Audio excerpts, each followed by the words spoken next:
All right, well, there we go. We're finally live. Sorry about that, guys. I was trying to get the connection to work. I had to restart my computer to get that going. Welcome. If you're just joining me, it's your boy Mike on the rehab actually right now. I thought I'd do a little bit of a live stream, having a little bit of a coffee break. If you're joining me, make sure to say hey in the chat. What is it? It's Thursday today, which means we're in a weekend mode here, aren't we? Give this a little bit of gain.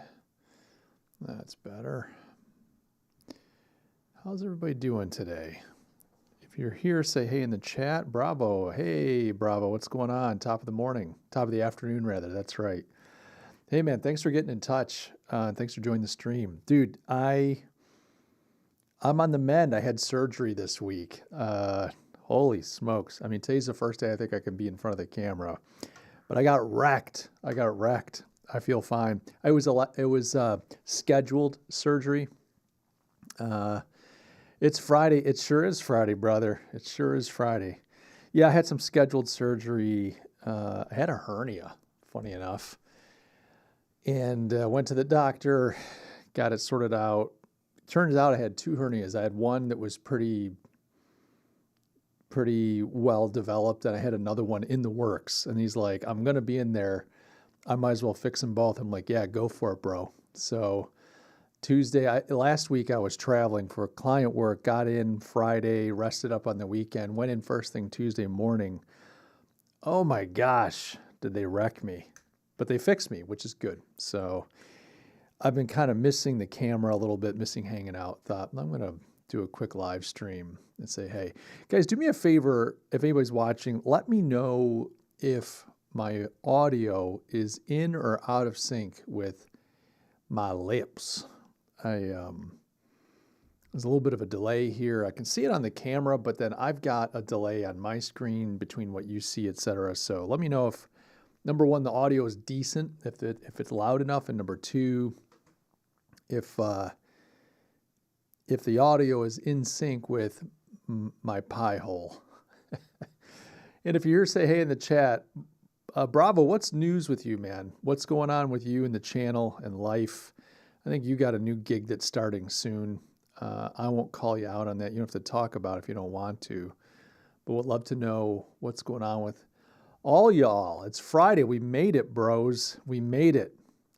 It's Friday. I'm looking forward to the weekend. This whole week, I mean, I've been in bed and in pain. I got to tell you something. So they wreck your gut when they audio check is 4x4. Thanks, buddy. Appreciate it. I have not been on my motorcycle for weeks. I used it the other about 3 weeks ago, maybe. I had a meeting up the street. I didn't even throw a helmet on. You don't have to wear a helmet in South Carolina. I'm a helmet guy. I do wear a helmet. It was literally up the street. I just rode through my neighborhood out to the main road for a meeting, so I just bombed up there. I didn't even put my motorcycle boots on. I just had jeans and a pair of sneakers and a t-shirt and blasted up the street. It was pretty cool, but I miss riding. I did an oil change a while ago, got my tires pumped up. Like, the bike's ready to go. It's dusty as heck. I got to clean it. But I miss riding. I don't know if you're still riding, Bravo, because it's getting cold where you are, brother. I'm sure there's not a whole lot of riding going on. But yeah, welcome. Happy Friday. Taking a little coffee break. Thought I'd say, hey, give me a what's up in the chat. Let me know you're here. Let me know what's going on. What do you got going on Friday here? And on top of that, what's queued up for your weekend? I don't know if you guys noticed, I shaved. I left the mustache pretty much the same, but I knocked the beard back pretty hardcore. You can see I'm like, I thought I would just clean it up. Obviously, it makes the face look a little different. Bravo says, so this is always a transition time of year for me with the channel. I'm sitting on six terabytes of footage that I'm going through for edits. Super cold, no riding. Yeah, dude. You can't see it, but right next to my computer, you can see a little black thing right here. It's actually, those are two things. Those are two external hard drives. I used to just keep things on, like I used to keep them on this. Every year I just throw, you can see here, 2018 to 2021, this is like raw footage, my YouTube stuff. I just collect these. And I was shooting 1080p. I was not shooting RAW or C-Log or whatever, depending on what camera you're using. But now that I've got the Blackmagic, I'm shooting like 6K RAW. So when I shoot a video, even if it's a 10-minute just, chat to the camera, I mean, it's like over 200 gigabytes. And so those two little guys there, the YouTubers know how to do this. I'm like, those are, I forget if those are, I don't remember how big they are, but they're redundant. So essentially, I think they're 12s. I can't be sure. But essentially, I've got some software, CC something or other, and I just back up. So I archive, throw files on there every so often. And then every night at 10:30, it does like an automatic backup so that I've got a redundant. And I figure, they're a few $100 a pop. They're not outrageously expensive, but they're not cheap. I don't remember the cost, but long and short of it, I thought it's just the best way. I'm not going to set up a RAID array. I looked into all that jazz. But what you're saying is a little different. You're saying you've got 6 terabytes of just footage that you could be editing and publishing. You've been just collecting footage and not using it. That's some crazy work right there. So one of the things I've been thinking about, since you bring up 6 terabytes, one of the things I've been thinking about, I'd love to know what you guys think. So tell me in the chat. Hang around. If you're about to bounce, wait a minute. I want to put out more content. So every once in a while, I turn the camera on and record content based on a topic, Adobe, SEO, business, marketing, entrepreneurship, etc. I'm going to keep doing that. That's going to keep happening. However, I do these live streams, and almost every day there's like a series of events that I want to talk about, almost like a podcast. Like I'd love to just hit some topics. One of the things I was thinking about doing is doing a live stream where just informally covering topics. We can do the chat, we can yuck it up, all that kind of stuff. But I'm like, if I cover, say, 3 topics in a stream or 5 topics in a stream, I could probably edit those down each. So just do the live stream and publish it. Just let it go. Sit in the live feed of my channel here. But then I can edit that down with like 3 distinct videos on a topic, a given topic, throw some graphics, throw some music, some edits, cuts, etc. Then I've got other content that I could publish. Now, if you can't make it to the stream, you don't want to watch an hour and a half of me just jabbering and chit-chatting and yucking it up with people in the comments, you could jump in and just see what I have to say. Like if I'm commenting on something Trump's doing with the economy or private business or the market, etc., some brand screws up, that might be a decent video. And so I was just thinking it might be a great way where I can continue to do the streaming. I love streaming. It's just fun. And I know, like, I'm no streamer. I'm no gamer girl. I'm some old guy. I like being in front of the camera. I love talking to you guys. I like the community side of it, the back and forth and so on. So just trying to think of like, how can I be more efficient and more intelligent? I don't want to just bury and bomb people with content, but it's like, I've got all the stuff. And for me, if I have to sit and prep for a video, it takes too much time. And so that's why I don't put out a lot of just static videos. Often I'm looking through the feed. I'm like, I see this news story. I've got some thoughts on it. I ought to throw the camera on and just riff. That's often the best stuff. The riffs are often the best stuff. And I'm thinking, well, maybe I ought to just do that as a live stream format. And so I would jump in, cover a handful of topics. I've done this before. Let that ride as a live stream episode, and then pull out chunks based on the topic, edit them, polish them up a little bit, and publish them as 8-minute, 10-minute, 15-minute videos on the channel. So that's what I'm wondering. Bravo says, I start the new gig Monday, VP of Marketing for a tech-enabled service company. Very excited to join this particular team. Well, congratulations, man. Congratulations. That's awesome. Is it a remote job, or are you going to be, is it a company that's local to where you're located? But good for you, Monday. That's exciting. Napoleon, welcome, brother. Hey, he says, hey, Mike, welcome. Glad to have you, Napoleon. Thanks for joining. And then Bravo says, I like the idea of pulling live stream down and have considered doing a similar format. Those shorter videos could also be used for LinkedIn articles, carousels, etc. So let's hear the first topic.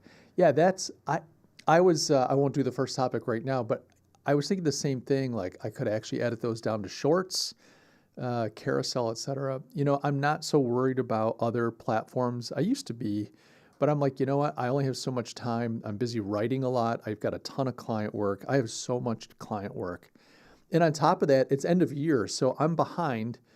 I'm behind on my QuickBooks. I've got to do monthly reconciliations. I'm like months behind on reconciliations. I'm also months behind on credit card bills, meaning every month I pay my credit card bills off 100%, both in the business and in personal life. I hate paying interest.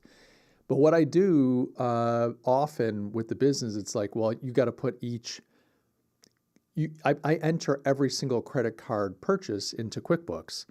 So I travel a fair amount for work. So I might get a bill with pages of transactions. And then of course there's software and office supplies and car rentals and all that kind of crap. So sometimes I just pay the bill. I'm just like, I'll pay the bill and I'll enter the credit card fees later. So I just cut the check out of the business account and FedEx out the front door there. The dog will probably bark in a minute.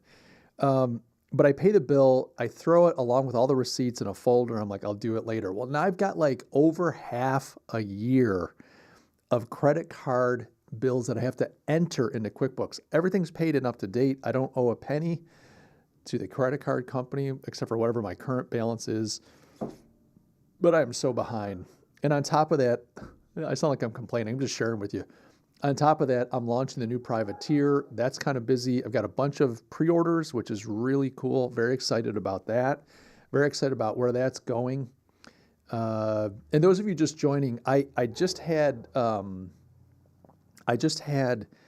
hernia surgery a few days on Tuesday. Today's Friday, so 3-4 days ago. So the fact that like I'm pushing myself up, I'm just trying to get comfortable. The fact that I can even do that is a miracle, quite frankly, because I was in so much pain. Coughing hurts, sneezing even worse. But the first day I could hardly, like we got out of the hospital. They gave me Oxy out of surgery when I came to. That helped a little bit, but just getting in and out of bed, sitting up, I couldn't do anything. Anything that requires your abdomen was brutal.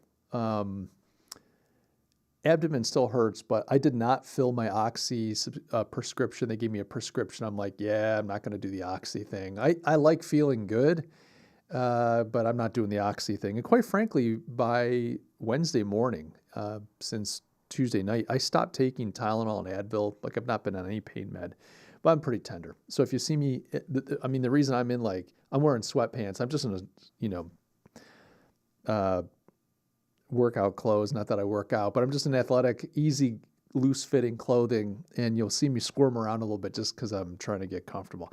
Anyway, Napoleon says, talking about clients, can you share more about what you do, your kind of clients, and how you get them? Yeah, I'd be happy to. We'll talk about that in half a second. And then he also says, speedy recovery. Thank you, brother. I appreciate it. Yeah, so here's what I do in a nutshell. I'm a marketing consultant, marketing, branding, and strategy. I work with strictly privately owned companies. These companies typically at the small end are 10 million in revenue, and at the top end, 200 million in revenue. I do not have any $200 million companies right now. I have one that's close to 100 million, but I don't have any that are 200 million right now. And I want to say maybe the smallest one right now, I'd have to think, but it's close to that 10 million revenue mark. I've actually got one that's a little under 10 million. But that's what I do. So I do branding, marketing strategy, and just business strategy for privately owned companies between 10 and 200 million. These are usually companies that are pretty good at sales. They know how to get out and sell, not always, but they want to scale. And to scale, to go beyond 10 million, beyond 30 million, beyond 80 million, they have to get more sophisticated with marketing. So I'll come in almost as their chief marketing officer.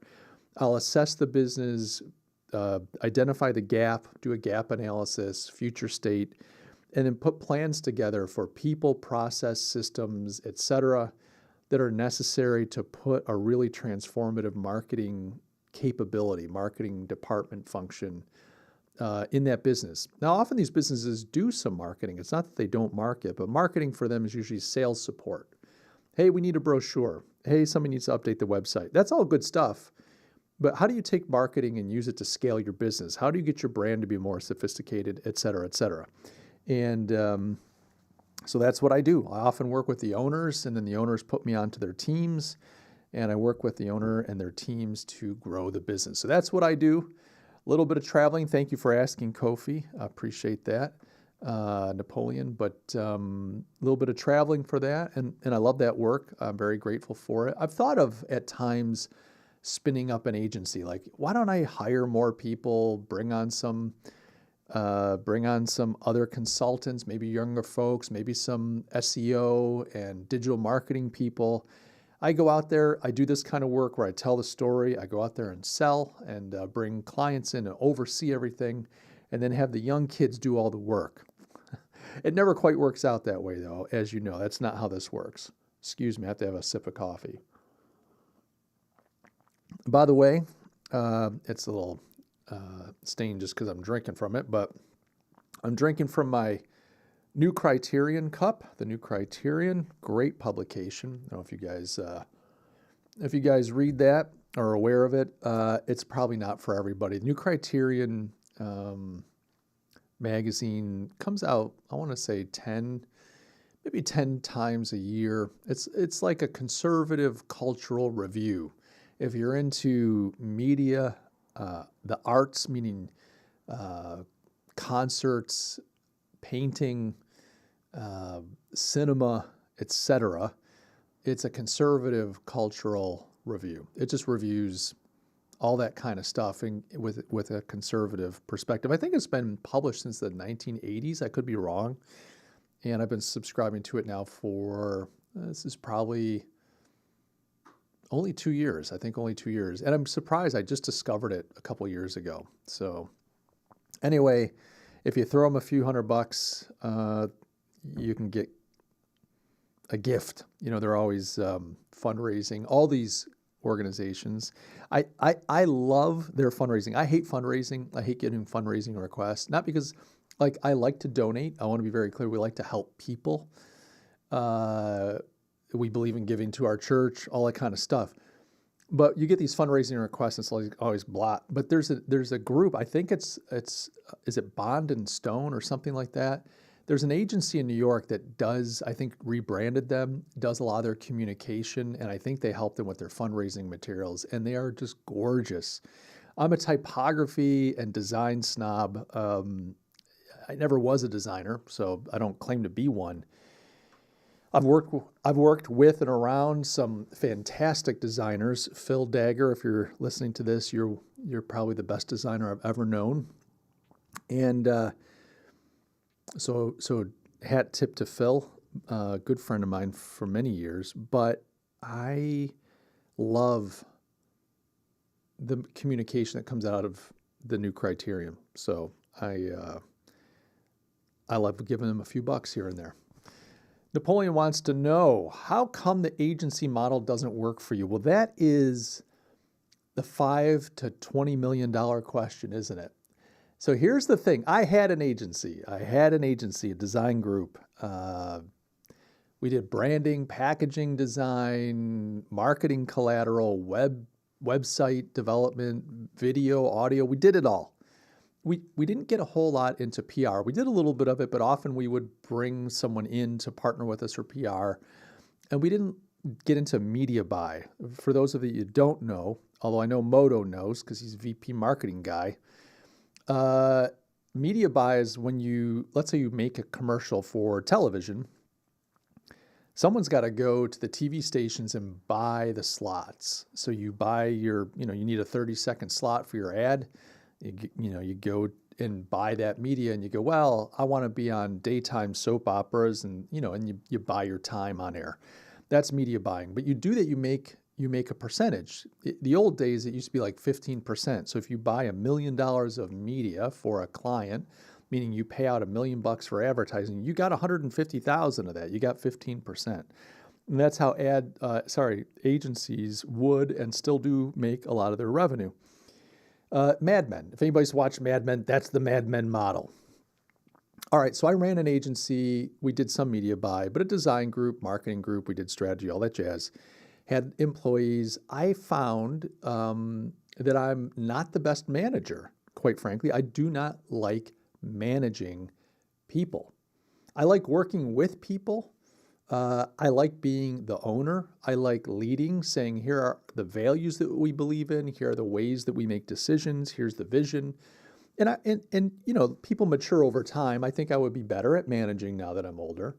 But in 2016, I wound down the agency and I went independent because the agency it felt like the agency owned me and I didn't own the agency. I felt like every day I was getting up, and this isn't anyone's fault. I'm just telling you my lived experience. I woke up every day and I felt like my job was to make sure that everybody else had a job. You know, my responsibility was to make sure that everybody else had work to do and that they got paid on time. And I didn't enjoy it. I just felt like I was so busy working for all of my employees, all of my clients, all of my vendors, my landlord, the government. I was making sure everybody else was paid. And meanwhile, I wasn't getting paid, not enough for the amount of work that I put in. And so I just wanted out. And it took a while. I didn't jump out right away. But I got out in 2016 and I went independent with consulting. And I made the first year, I made way more money than I ever made running an agency that did over $1 million a year with a handful of employees. Like I had employees, we were billing tons of money, we were doing great work. If anybody that's bought anything in the United States, you have seen my firm's work. We've done work with Mattel, Fisher-Price Toys, Bird's Eye Foods, Wegmans Food Markets, Kodak, Xerox, et cetera. We'd worked with a lot of big companies, big brands. I just didn't enjoy being responsible. Now this is on me. This is just how I'm wired. This isn't anyone's fault. I had great employees, but I don't think I was a good manager. I don't think I knew how to. I just don't think I was a good manager. I think I was a decent leader and a poor. I think I was a good leader and a low to mid manager. I was bad. I knew this about myself. I was like, I micromanaged. I want things a very specific way, but at the same time, I hated sitting in meetings and I didn't want to deal with anything. And I didn't like feeling the stress of just every morning having to make sure there was enough sales to keep the company going. Now, part of it was circumstantial too, because the city that we were living in, Rochester, New York, was deteriorating. The economy of Rochester was slowly tanking. It was depressed. There weren't a lot of opportunities. We were a design group initially in a landscape where our size was perfect. We weren't too big. We weren't too small. But as the digital revolution continued to happen, we quickly were being outflanked by the one-person, two-person freelance agency that could be nimble. They didn't have employees. They could just bring on 1099s, which are contractors, or the really big agencies. We were perfect size, and then all of a sudden we were the wrong size. And so we either had to get small or we had to get big. And I think our offering was a lot more tactical in nature. I was doing strategic work, but I think a lot of my employees, and again, this is not their fault, they were more oriented to being tactical, meaning, not all of them. I mentioned Phil, for instance. He was a strategic thinker, and he was a fantastic corporate identity designer, branding guy, like fantastic. However, I was out there wanting to do strategy and sell strategy. I'd bring it back, and then my tactical team is like, yeah, but what, I'm a designer. What do you want me to do with this? At the same time, I didn't want to be pretending that I was some art director, design guy. So I had to kind of be a little hands-off with how they approach design. The situation in the economy, our offering, the employee mix, et cetera, wasn't ideal. Now, there were things I could have done. I didn't have to shut it down. I could have recycled the employees and got other people in there. I could have shifted to other focuses, et cetera. But when I got out, I felt so free. I felt so good to be making a ton of money, doing work that I loved, that fit me really well, and not having the responsibility of employees. And so the few times that I've flirted with having employees, I've had to sit and go, are you sure? You really love not being responsible. Are you sure? I'm not saying that I'll never do it again. And I'm hitting a point in life where, if I'm going to do it, I need to do it sooner than later. I don't know if you've noticed, but I'm rather mature for my, I I'm not getting any younger. Apologies for gulping the coffee. It is a coffee break after all. But yeah, Napoleon, that's my rationale. Not totally against it, but I've as I've gotten older, I've come to know myself better, and I love what I'm doing. I would never say never, though. That's not to say I wouldn't hire people, but the idea of spinning up an agency, we're based in Charleston, South Carolina now. If I were to do that, I would have to be on an airplane going out, finding bigger clients, bringing them back. Like I could have a nice agency. Charleston, phenomenal town. I think it's somewhat creative, so there's some cool stuff going on. I bet you there's some great creatives here. I've met actually a couple people. Andrew, if you're watching, designer that lives nearby, illustrator, designer, great guy, freelancer. But I think I would have to be going outside the Charleston market to drive, because I wouldn't want to do this just to have 2 or 3 employees and make a few $100,000 at the end of the year for myself. I'm making 200 to 300,000 a year. I can do that by myself as a consultant. Not going to tell you what I make now, but my point just being like, that's not even like, I'm already there. So what a jerky brag that was. It wasn't meant to be a brag, but it is what it is. So if I were to do it, I'd want the agency to be 5 million, 10 million in revenue. Like I'd want it to be, we'd want to be hitters so that I was building real equity and making real money. Because honestly, on my own, I've got the potential to make even more than I do now. And we're pretty comfortable. I mean, I'd love to have some more, especially at my age, start to pack it away, get the house paid for, etc. Bravo says, I owned a digital agency for 11 years. Primary vertical was tier 3 automotive. Very cool. Google Premier partner, Facebook partner, etc. It was good business, but I exited Q1 2003 to 2023. Seems like we have a lot in common. Yeah, man. Now, it sounds like you have gone more the corporate route and brought all that agency experience into executive roles. And that's smart. My wife for years has said, why don't you just go be like a chief marketing officer or EVP sales marketing? Excuse me, I got to take a drink here.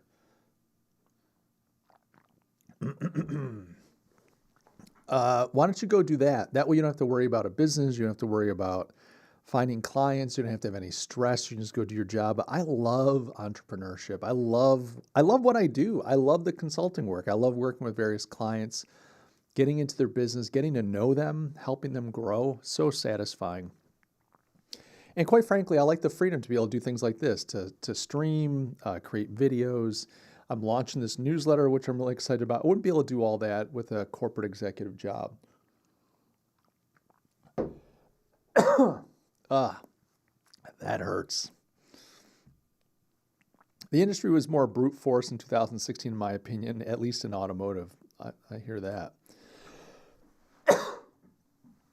Oh my gosh. Excuse me, ladies and gentlemen. Napoleon says, if I got you right, your agency lasted for 2 years. No, absolutely wrong, Kofi. I keep calling you Kofi, Napoleon, apologies.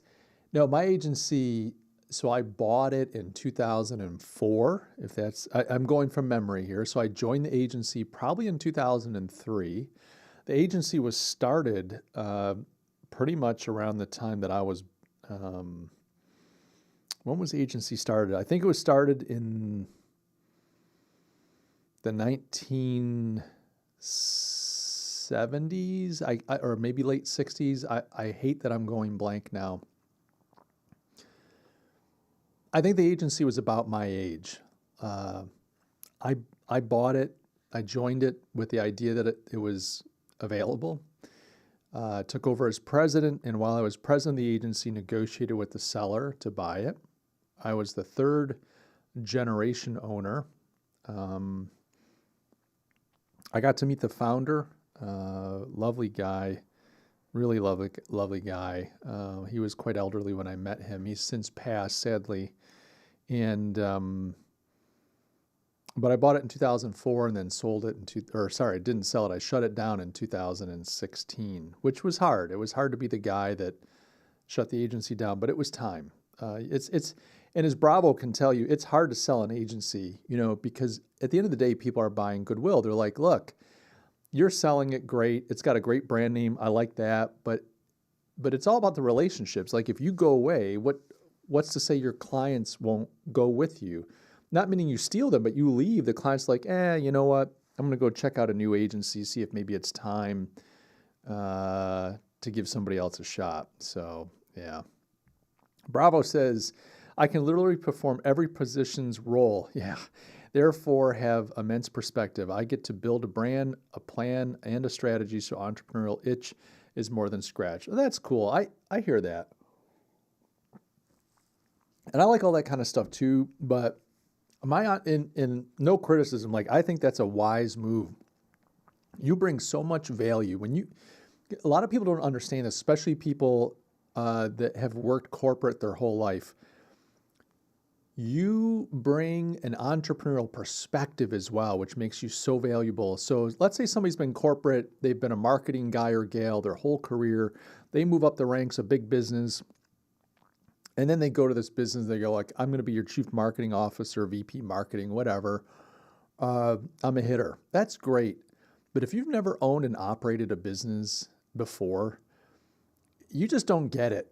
You get it, but you don't get it. Corporate life is different than entrepreneurial life. And so when you join a startup, I'll call it a small business, it could be a $100 million company, $200 million company. That's still technically a small business in the American, your privately owned small company. At that stage, when you come into that business having owned and run your own businesses before, you get so much more than a corporate person coming in at the same level and to take on the same job. So I think it's really wise, and smart owners, smart executives can see that.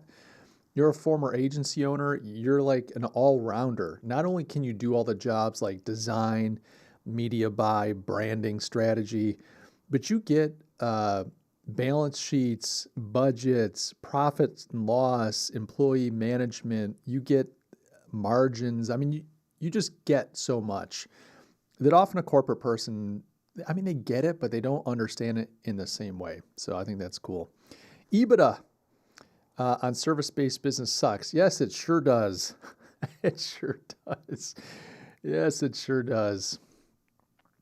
What's nice too, I've been able to take my entrepreneurial experience, my consulting experience. I sit on a couple boards, advisory boards for privately owned businesses.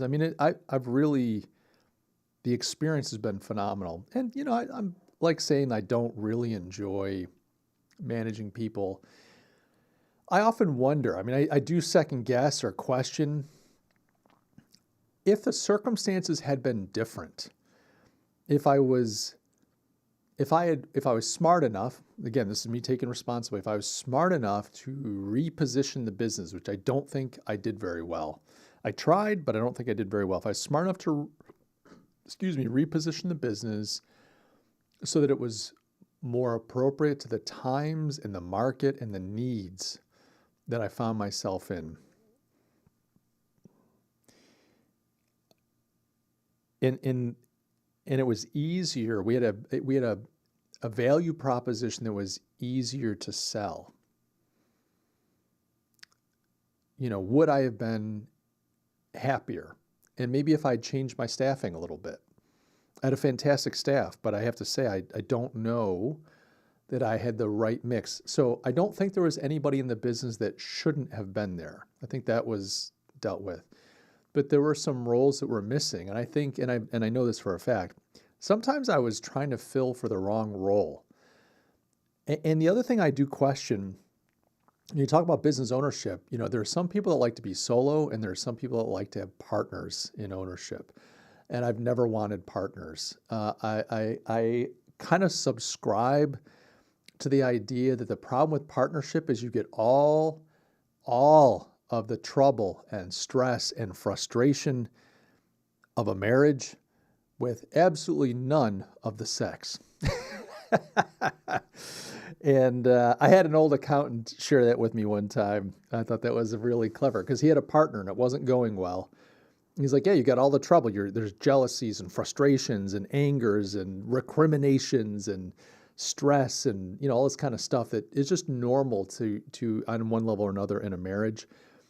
But at the same time, you have none of the upside. Now, he just kind of used sex as a symbol, I guess, for all the upside. But there's none of that intimacy that actually makes it all better. So anyway. I've never really wanted a partner, but honestly, if you had a partner that was like, Mike, you go out and do your thing. Like if you have a partner that compliments you, like a good marriage, hey, I'm a good strategist. And they're like, that's great because I'm a good implementer. I don't like thinking of strategy, but once there's a strategy on the table, I love implementing it. And I'm like, look, I love thinking of strategy, but I hate doing the implementation, which is true about me. I shouldn't say I hate, but it's not my area of love. I'm not a big implementer. I've had to learn how to implement as I've gotten older, but I'm more of a big picture conceptual problem solver. And that's where the strategy, synthetic thinking and et cetera. But if I had a partner maybe that was more the implementer, or I had hired a key person for the team that was more of an implementer, maybe things would have gone great. I wouldn't have had to manage so much. But again, then I would have to go out and sell more to get the company to a point where I could afford that. It was yeah, dudes, I just think it was me. I just don't think I was wired for it. And I don't think I was mature enough for it. Bravo Moto says, early stage businesses can be sizable. I would go toe to toe against any corporate suite, and you would likely win, my friend. Napoleon says, I recently wrote an article on how it takes 10 years to become a startup as a first-time entrepreneur. What will you say? It's the best advice for a first-time entrepreneur? Oh gosh. My best advice for a first-time entrepreneur is to get yourself a really good mentor. I think that's the one thing I lacked. I have not had, I don't want to take anything away from people that have spoken into my life or tried to help me. I've not had great mentors through the years. That's partially on me. I got to take responsibility for that. You can't be a mentee if you don't accept help. But I struggle to find people that I could look to say, hey, can you help me? I didn't even realize the value of a mentor. I just felt the lack. There was a void. I'm like, I need help. But at the same time, I don't feel like I had good mentors. So I had to learn a lot of things the hard way, which is really a terrible way to learn things. Oh, learning things the hard way is not fun, ladies and gentlemen. Let me tell you. Uncle Mike, spitting truths here.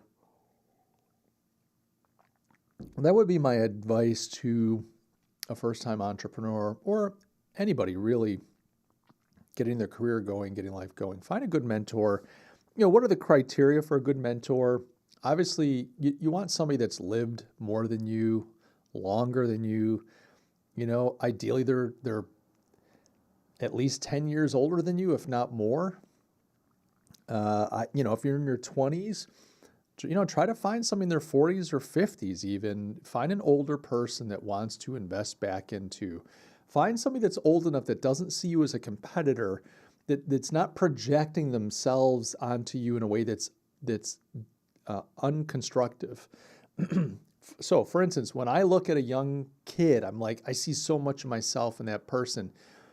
I'm in my late 50s. If you're 20-something and I see something in you that's either good or bad, I'm not threatened by it. I'm not. I don't have all these complex, weird emotions that I'm not being honest with myself. I don't feel compelled to fix you. I'm sympathetic. I look at you and I go, oh, this poor freaking kid. I see myself in him. God bless him. I want to help. I want to help him. So how can I help? but I don't feel compelled to fix him. I don't feel compelled to push him down. I don't feel compelled to cut his feet out because I got from under him because I feel competitive. You want to find somebody that's older than you, significantly older than you, that's been through the ropes, through the wars. And you want to find people that are screwed up a little bit. I don't mean people that are broken and are a wreck. Don't go find some bum on the street that lost his housing and doesn't have money for food. Find someone successful, but who has failed a fair amount, and somebody who is willing to be honest with you, and that is, willing to tell you things that you don't want to hear. Sometimes you get a mentor. This happens, I think, more with females. Sorry, ladies.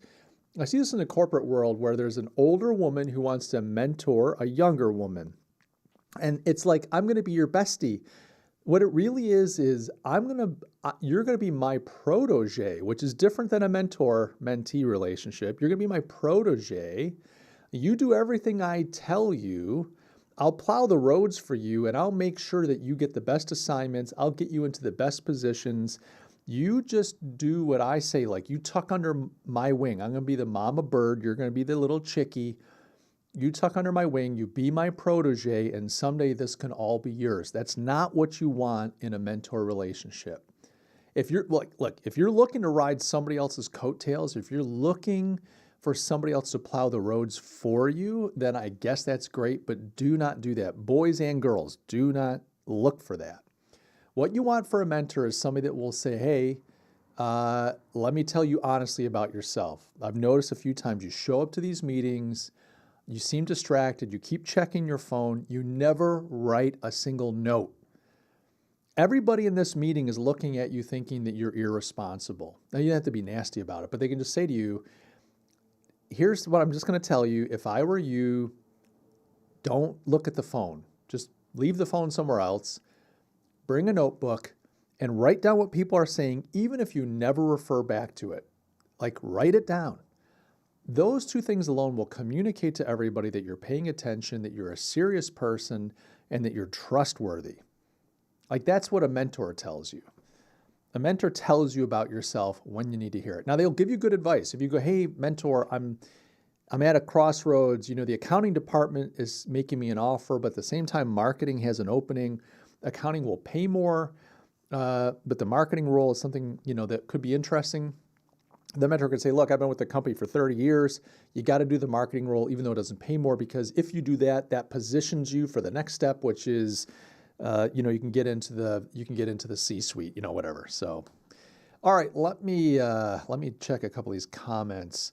Bravo says to Napoleon, Kofi, seek enlightenment each and every day. Listen to Mike Gaston. He knows things. That's the advice, huh? Listen to Uncle Mike. Listen to Uncle Mike. Oh, that's very kind of you. Napoleon, how do you deal with insecurities from your mentor? Well, see, I've just been talking about that. I think you want to find somebody that's far enough along that they're not insecure. And it can be awkward because sometimes, so I think age matters. I think the bigger the gap, often the better. And I think you want more than one mentor, honestly, if you're smart. So let's say you're working for a big corporation. You often need a champion/mentor within the company to help you navigate. Someone higher up that sees you and says, I'm going to help this person succeed. That's one. It's not bad to have a person who's retired. It's nice for them. They get to meet, they get out for lunch with somebody. They get to have a cup of coffee with a nice young man or nice young lady. Keeps them kind of in the game a little bit. But they often have some good advice. You don't have to do everything and listen to everything. I think that's good. I think that's healthy. Get someone retired, get an older person in the business, but make sure there's enough of a gap. And then, if you feel like you need to be someone's protege, that's where I think the insecurities come into play. I don't know what to tell you. I would avoid the protege relationship or play nice, but just try to avoid getting stuck underneath somebody's thumb. And you don't want that. And that's often what a manager wants to do. So a mentor often is not in the same department as you. I mean, they can be. But a protege, Usually a manager's like, I'm going to be your protege. I'm going to help you. It's like, yeah, don't. Like, I don't know. I don't know what to tell you there. This is the kind of stuff, this is why I hate the whole corporate thing. It's like, yeah, whatever.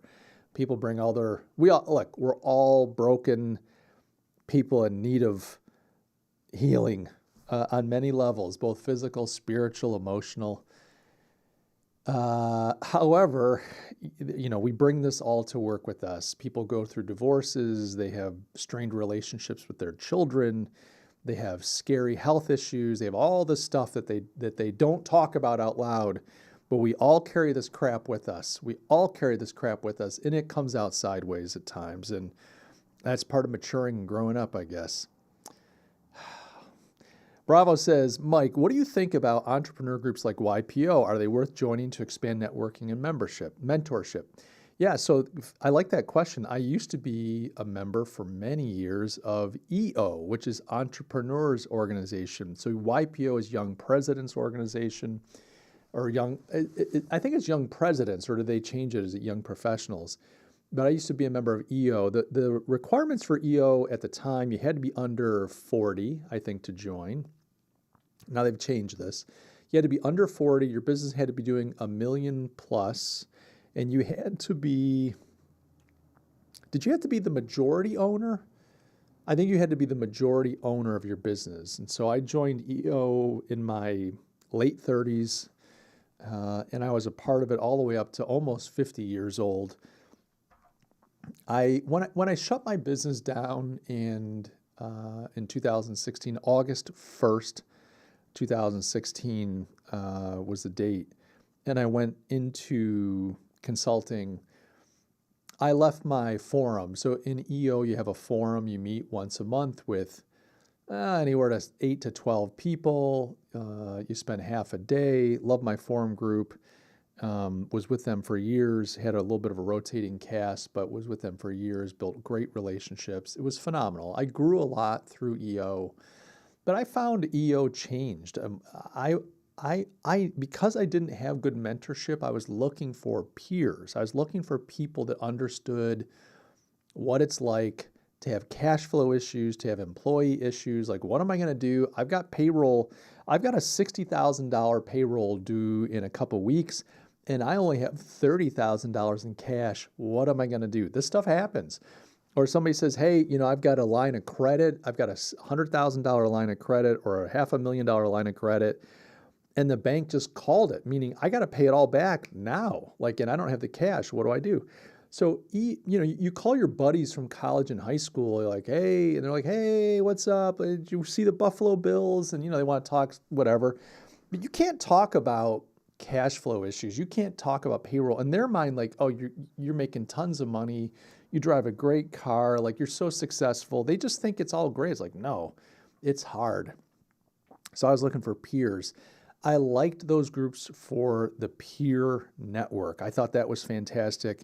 I did some traveling with them. My wife and I did some trips. I was on the local chapter board. Sometimes they do like international, the board would fly, spend some time in Athens, San Diego, not so foreign, but get to travel a little bit with the board, and that was nice. I feel like EO's changed where it became more about experiences. It became very new agey and all about experiences. It was just like, which to me gets a little crass after a while. When I say experiences, like, how can we create the most amazing experiences because we're entrepreneurs, we're living our best life. It's like, I don't know if Instagram, I don't know what was influencing, the culture shifted and people's, younger people, I think, coming into business had a different expectation for lifestyle, et cetera. And I think EO, from the outside looking in, I can't say from the inside, has shifted more towards creating amazing experiences for the entrepreneurs, more so, not exclusive, but more so than saying we want to provide a peer network and help you grow. Maybe they think you grow through the amazing experiences. I didn't, but like people go parachuting off of Machu Picchu or some crazy thing, and it's like, yeah, it's just not my bag. Napoleon, Mike is not having it with corporate. Yeah, I have no interest.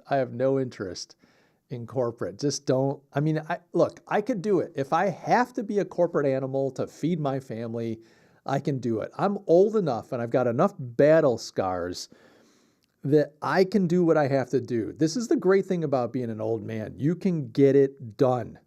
No matter what it is, I can get it done because I've eaten enough shit sandwiches to just say, I can suck it up. That's what you do. That's what a man does for his family. However, I not interested in the corporate. I love working with privately owned businesses. They can often, as they get bigger, get more of a corporate environment. I'm fine with that. But you will not find your boy Mike working for the publicly traded corporate companies of America or anywhere else these days. It would have to be a very unique circumstance for me to be involved because I just don't align with their values. The thing I love about a private business, you get a private business, $100 million company founded, by someone's grandfather. Now their third generation's running it, G3. That company still often carries the family values. My grandfather always believed in honesty and loyalty and a high quality product. Like, we'll never put out crap product. I don't care what the world says. I'm not doing it. This is my family name. I love that. That's what we need in America, in this world. We need people with values that won't kowtow to the latest DEI BS or how do you cut corners to make an extra $500,000 on a product line. I mean, look, make as much money as you possibly can, but do great work. Put out a great product. Have some values. Don't force your employees to sell their soul just to feed their families. That's what I love about private business. The corporate world, well, hey, I love you if you're in the corporate world. God bless you, but not interested. All right. Enio-san, off-topic question. What is your schedule for live streaming? Well, that... YouTube didn't send me a notification, heads up, or anything. So here's the thing, Enio. I'm healing up from surgery. I'm post-op. I had an operation, scheduled surgery on Tuesday.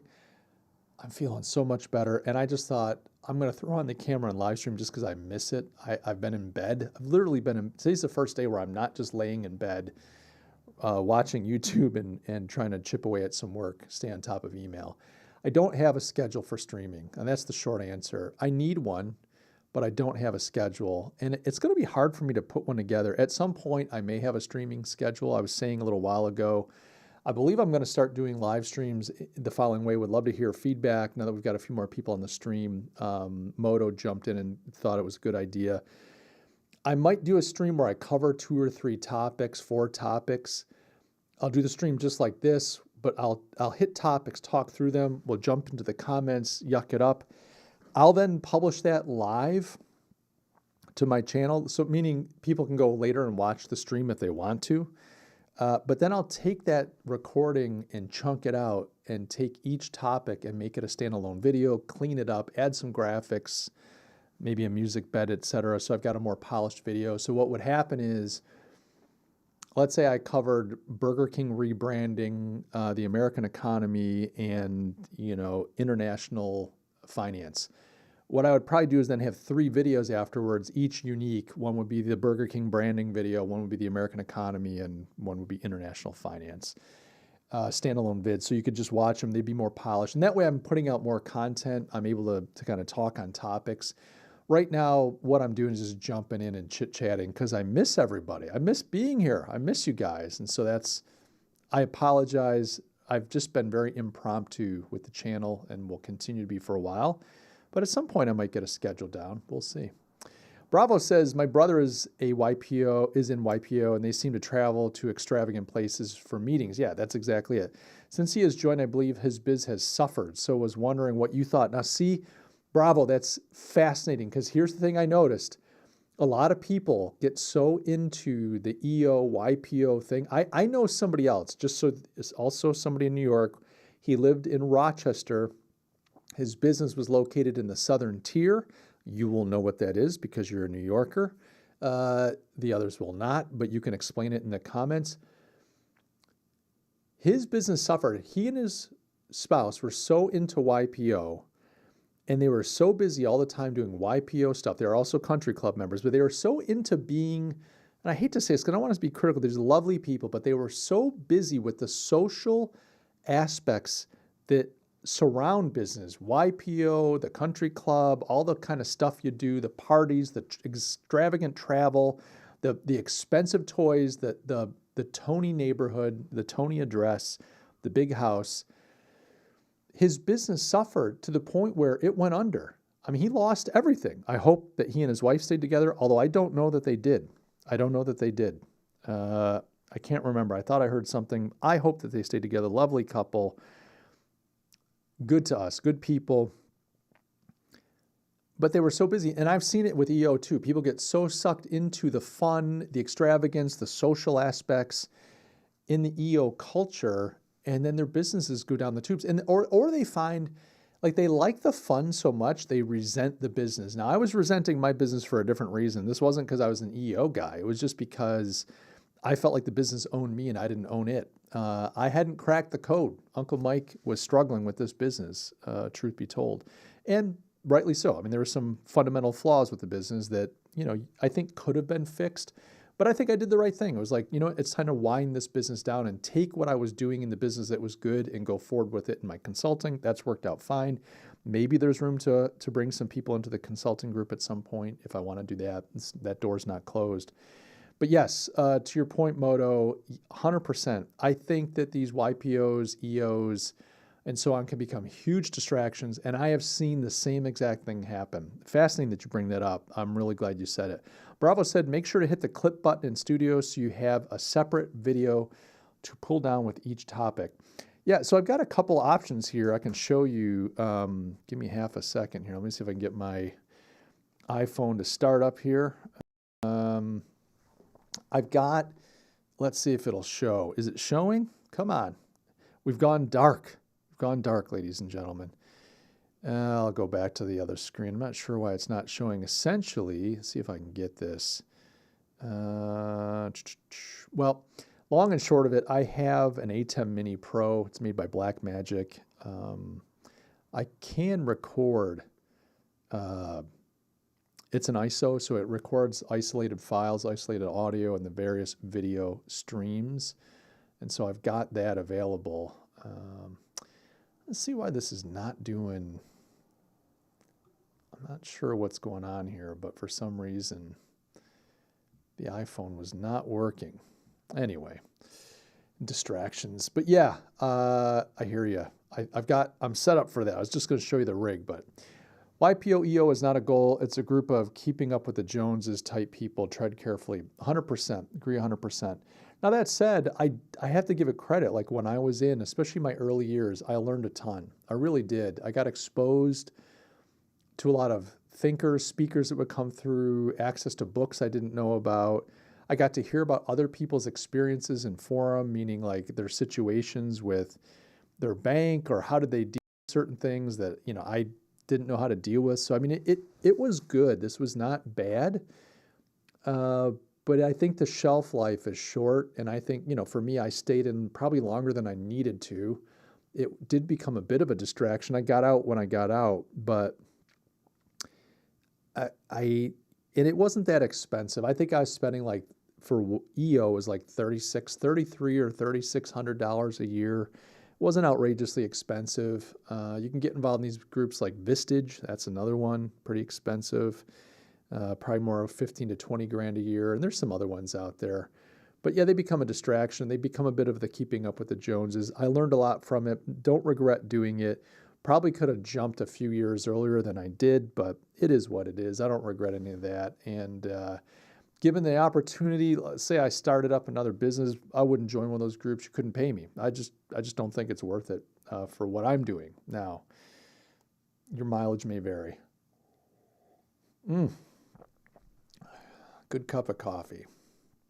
Napoleon says, I would love to join your consulting group. Do you also have a mastermind? No, Napoleon, I've thought of doing a mastermind. I've done some coaching before. I've offered coaching for young entrepreneurs. I mean, right now I'm launching the new Privateer, the newsletter for entrepreneurs. That's kind of my big focus.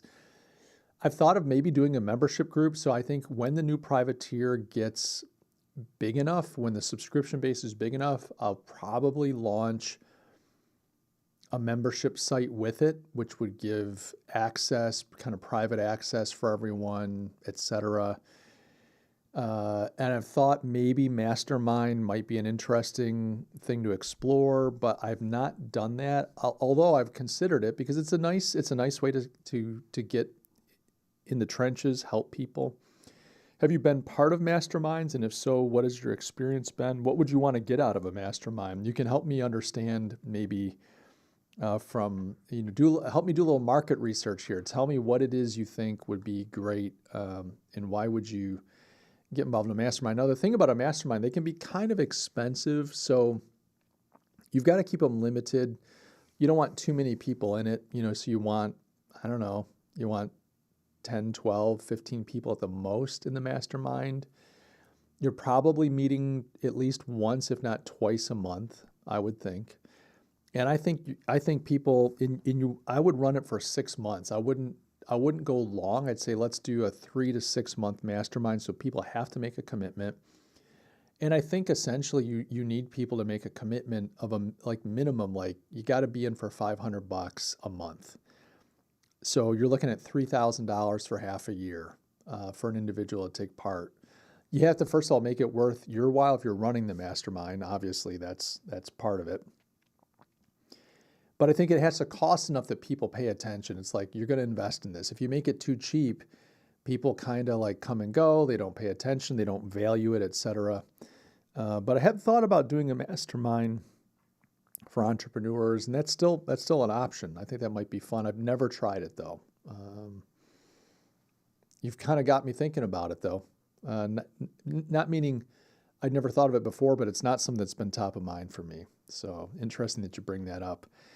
All right, let's see here. I want to see if I can get, I want to get my, okay, bear with me. I'm going to get the phone going here and I'm going to show, how do I, it's like I'm trying to get the phone. I've got it on the stand, but it went dormant. And so now, Uncle Mike, there we go. Let's get this back where it belongs. Oh, now it's showing the screen. Isn't that funny? Isn't that something? Let's get the video camera going. There it is. All right, it's still not quite right, but let's go to the camera. See, it's not even angled correctly. But long and short of it, that's the ATEM right there. And the ATEM Mini, it's the Mini ISO, would allow me to record directly. So if I do a live stream, I record all the sources, and like you said, I can clip it, etc., and we're good to go. Hey, so let's see. Bravo says, interesting. A mastermind would be slick. All right, now you guys in? You guys in? We got to do it. Let's see. We got Andre. Hey, Andre Khandit. Hoe gaat het met you? Welcome. Hello from South Africa, says Andre. Andre Fenter, one of the finest young men I know in South Africa. Good kid. He has visited here in the U.S. Phenomenal videographer, great family. I know his family. But Andre, great to see you. Thanks for joining us. Andre, Auntie Lydia and I are going to be in South Africa in January. I'm coming mid-January. We're flying into Cape Town. My father-in-law turns 90 at the end of January, so we're coming in for Lydia's father's birthday. I haven't been there in well over a decade. It's been a long time. Lydia goes almost every year. She went twice last year, but yeah, we're flying in January, going to spend time. Essentially, we're flying into Western Cape, Cape Town, and we're going to spend 3 weeks in Greyton. So we're going to be there the whole time. But man, if you can, you ought to try to tell your parents to come visit us. We're not going to travel around a lot. I've only got 3 weeks. I'm working right up to the end, and then as soon as I get home, I'm working again. Like I'm traveling a lot, doing a lot of client work. So we decided when we go to South Africa, we're just going to park and let, if people want to come join us and visit, fantastic. So not sure if you're at university or where you are right now, if you're in Velkom, but if you've got time, or not Velkom, Worcester, sorry. If you've got time, would love to see you. So thanks for joining the stream. Hope you're doing great. Bravo, welcoming Andre. Cape Town by any chance? See, Bravo, have you been to Cape Town? Do you know Cape Town? Obviously, if you're listening, you know that we're heading to Cape Town. We used to live in Cape Town many years ago when Uncle Mike had hair and it was dark and curly. I didn't have this white beard, that's for sure. I didn't have any beard actually back then. So, oh my gosh. Oh, we're just an hour. We're an hour and 5 minutes in. This time goes so quickly. I love streaming.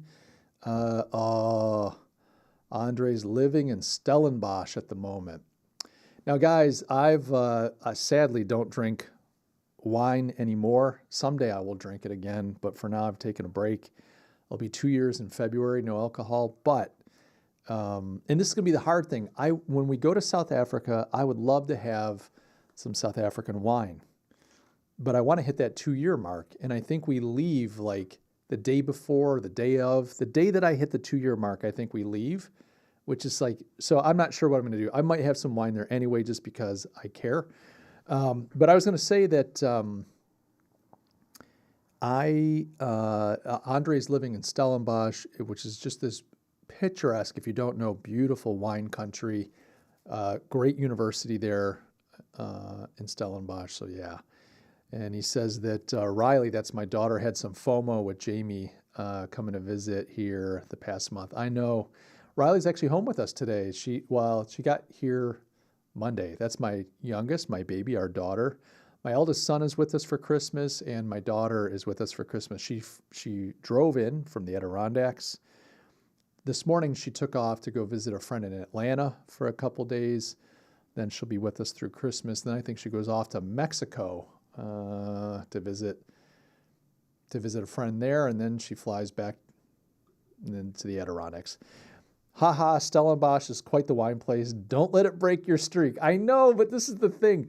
I've been thinking about this before. Like, I mean, South African wine is fantastic. They've got great plonk too, table wine, but South African wine is fantastic, and I'm kind of bummed that I'm not going to be able to. I'm kind of bummed that I'm not going to be able to have a little wine when we're there. But you know what? We were in Rome. This spring in April, and sitting in Rome having awesome pizza and some little side street at a cafe. It was phenomenal. It was awesome. And I was tempted to have some wine there, and I didn't. I mean, if I can somehow survive being in Rome and not having a glass of wine, I guess I could figure it out. But man, is it tempting. The streak's going well. It's treated me well. Like, not drinking is treating me well, but I do miss it, as one does. Hopefully Riley would come over as well again somewhere. She totally will, Andre. She totally will. She's just she's got her hands full right now at the camp. We're at the Camp of the Woods, which I believe you know about. But yeah, what's news with you? Are you still making videos? That's what I want to know. Are you still making videos, Andre? Because I love your stuff, and I know I'm subscribed to your channel. Although I know also with studies and everything you've got going on, it's hard probably to put the time in, but would love to know what you're up to if you've been making content. Is that still something you're even interested in? I know sometimes too, it's like, yeah, that was a phase. I've moved on, but I'd love to know if you're making content, and if so, you know, where can I find it? Well done for pushing through. Thank you. I appreciate it. Appreciate it. Hey guys, if you're joining us for the stream, this is just an impromptu coffee break. This turned into a 1 hour plus coffee break as Uncle Mike knocks back a cup of joe this afternoon here on the East Coast, the South, the deep South, the United States of America. If you're joining me, make sure to say hey in the chat. It's great to have a bunch of you here with me. We got a great little convo going. You can play Stump the Chump. You can ask me anything. The missus is out doing some shopping. I've mentioned a number of times, but for those that's joining, I'm kind of healing up. I had some surgery on Tuesday. It was planned, nothing bad, just kind of got to get in there and fix a couple things, recharge the bionic batteries or whatever they're doing. Left me kind of sore. I've been in bed, but I thought, yeah, I'm going to do a stream. I'm feeling a lot better. So here I am doing a little bit of a stream, but ask me anything except about my surgery. Oh, I shouldn't laugh. It makes it hurt. It makes it hurt. But yeah, ask me anything. We could talk marketing, sales, branding, economics, wealth creation, or just what is it like to be such a handsome man? You can ask me anything you want to know. I'll do my best to answer. The launch of the new Privateer is going really well. I know you guys are dying to know about this. Of course, it's top of mind for me, probably not top of mind for anybody else, but the pre-sale has been going really well. It officially goes on sale December 15th, meaning like right now, if you were to sign up, it takes your credit card number, et cetera, but you don't get charged. So I'm not accepting payments until December 15th. And of course, the first issue ships the first week of January. So that's going really well. Very happy with that. Lots of pre-orders, which is pretty cool. And I've decided to do a special. The newsletter is publishing and is going to cost $97 a month. It's not cheap. However, for anyone that pre-orders, that gets in before the end of this month, I'm going to give them a lifetime subscription for $47. It's a $50 a month savings. Kind of nuts. I want to make it as accessible as possible, and I want to launch with a good group of people, not meaning good in the sense that these are really good people, although I'm sure they are. Only good people subscribe to Uncle Mike's content, like yours truly watching, but I wanted to have a decent group of people for the launch. And then after that, I'm going to drop back to the $97 a month. And I'm fine with a slow growth. I don't need this thing to take off. And quite frankly, a few hundred people, if that takes me a couple years, it's a full-time business. You can do the math. But yeah, so that's been going really well for those wondering. Let's see what Bravo says. He says, when you had to count down heading into surgery, what number do you remember getting to? That's the weird thing. So they roll me in. The last time I went under anesthesia would be when I was a little boy to get my tonsils out, right? So I don't remember having anesthesia. Well, that's not true. In my late 40s, I had a colonoscopy. These are the indignities of getting older. That would have been 10 years ago, a good 10 years ago. Okay, this time they rolled me in. I'm lying on my back. They roll you into the operating room.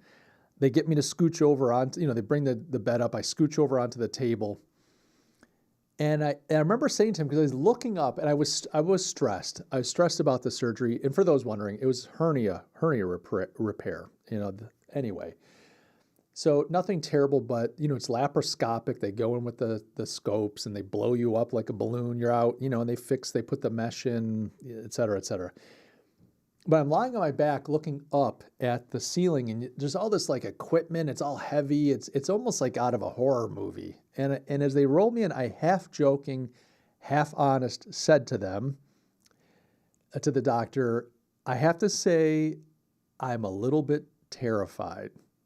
But I smiled when I said it, and the doc said, "Oh, you don't have anything to be worried about. Nice guy. This surgeon is phenomenal. Dr. Lucas, just phenomenal. This guy, just everything about him. This is just a high quality human being."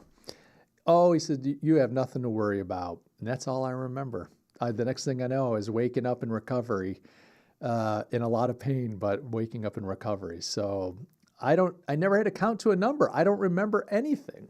I don't know if they must have put it in my drip. Like when I was rolled in, I think the anesthesiologist, because they already put the, sorry, I don't know where the camera is. They put it in there so they can do the drip right away. So I was all prepped. When they wheeled me in, that was already in. They just plugged in without me even looking. They got me in there. That anesthesiologist, I think, plugged me in, and I was out. So pretty cool. All right, let's see here. Green Tumble, welcome. Mike, I'm new to the channel, just found it a few days ago. Fantastic, welcome. My question, what is your favorite marketing channel to advertise on and why? That's a great question. Thanks for asking it. You're going to hear my dog bark in a minute because I think either my wife's getting home or maybe there's a delivery at the front door. What's my favorite? Here's my answer, Green Tumble. I like the question. Here's my answer. It depends. And I know people hate that kind of a answer, but here's why. My favorite kind of advertising channel, marketing channel, is the one that is most appropriate to my target market. I have different target markets.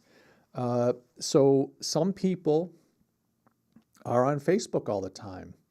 If my market are people like that, then that's my favorite. My favorite one is the one that's most appropriate to that target market that gets the best results. Now, that said, my personal favorite, meaning it's not appropriate for everyone, but my personal favorite, I have to say, and I hate to say this because it's so boring, is email. I think email can be one of the most, and remains surprisingly one of the most powerful marketing channels. I really do. But at the end of the day, you've got to look at, because email can't live by itself. You can't just say, well, that's my market. You have to build a funnel. Where an email is not necessarily advertising. You asked about it, advertising and marketing. I mean, email's great. You get people into a funnel, you get them onto your list, et cetera. You can do great things with email. That's fantastic. I think it's one of my favorites. I think because I like writing. However, really for me, it's like you got to understand your target market. You got to understand how they behave. You got to understand what their pain is. You got to understand how they solve problems. How do they research? How do they find answers? All that kind of stuff. If I can understand that, then I can build or appropriate the right channel. And to me, in that instance, it becomes my favorite. So for me, you always have to start with, not start, but you always have to, early on, you have to work with who is my market, what is my market, how do they behave, and what platform or channel is most appropriate to them. And often you're building something that's a mix. It's never just email, there are businesses like people doing, people selling like online courses or something. But even then, they're doing YouTube, they're doing Instagram, they're doing all these other stuff to get people, to buy. So kind of a rambly answer, but that's my answer. Andre says, I'm into real estate these days. I do the listings and videography and photography for them.